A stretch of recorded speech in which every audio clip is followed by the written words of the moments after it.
Guys हामी चाहिँ आज सम्मेलनको दोस्रो दिनमा छौँ है। कतिपय व्यक्तिहरू आइसकेका छन्, कति चाहिँ आउनै बाँकी छ। उतातिर छन् कतिजना, कति यता चाहिँ सेवाकाईहरू पनि भइरहेछ है। त्यतिर भाँडा माझ्ने कामहरू सबै भइरहेछ। सेवाकाई लगभग सुरु हुने चाहिँ भइसकेन है।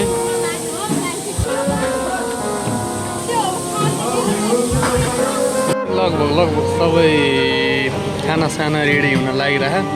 यता अचार बन्दैछ, यता लसुन, अब त्यो भातसात सबै पाइसक्यो, मासु सबै पाकिसक्यो। अनि यता सलाद पनि काट्दै हुनुहुन्छ। सबै कुरा चाहिँ लगभग अब चाहिँ खाना खाने बेला भइरहेको छौँ।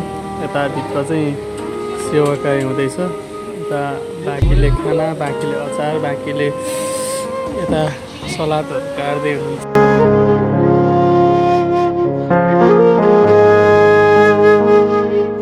बस्नको लागि टक्कै ठाउँहरू मिलाइसकेको छ।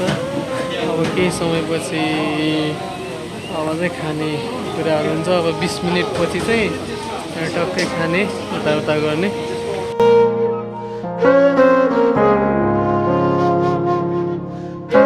अब चाहिँ लगभग सेवाकाई आतिसकेर खानसाना खाने बेला भएको छ है। खाने क्रम चाहिँ जारी छ। सबैजना निस्किँदै हुनुहुन्छ।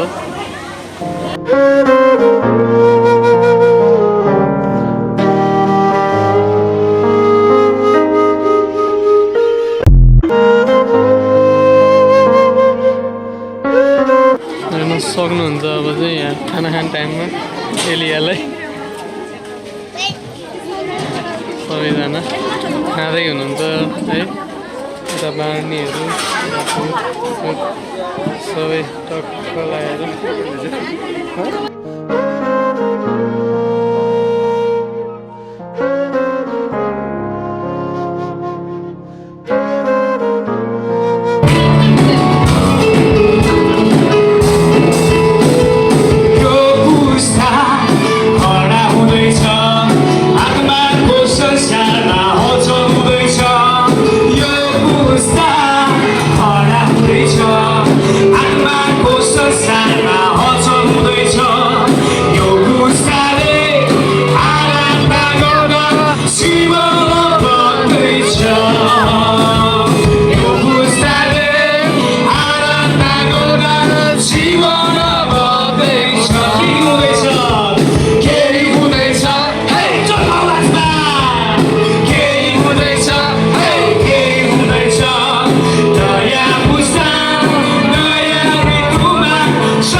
अनि आज हामीले आमा र छोराछोरीलाई यस ठाउँमा बोलाएको कुरा चाहिँ के हो भन्देखिलाई सबै बसेर खास बुवा पनि हुनुपर्ने हो।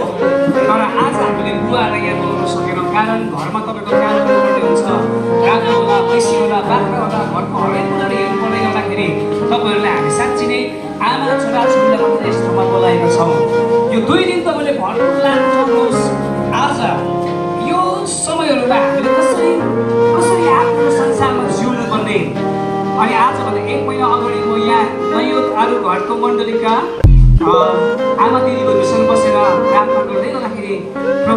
उहाँले हामीले भन्नुभयो आमा दिदी बहिनी सँगसँगै नानीहरूसँगको सेवा पनि गर्नु सक्नुभयो भन्दै गर्दाखेरि मैले प्रभुलाई सोधेँ कोही कान पनि मलाई बोल्नुभयो कोही कानमा मसँग बोल्नुहुन्छ वचनबाट बोल्नुहुन्छ यसरी बोल्नुहुन्छ प्रभु कसरी राख्नुहुन्छ यो सेवा के भनेर राख्नु भन्दै गर्दाखेरि प्रभुले लुकाको पुस्तक 23 अध्यायको 28 पद दिनुभयो अबको समय चाहिँ यस्तो समय आइसकेको छ यस्तो समय आइसकेको छ हाम्रो बालबच्चाहरूले नि प्रभुको धार्मिकतालाई सिकेन भन्दाखेरि नि भोलिको दिनमा उमेर छिर्दै जाँदाखेरि गाह्रो पर्ने स्थिति आइसकेको छ सो त्यसले गर्दाखेरि अब आउनेवाला दिनहरूमा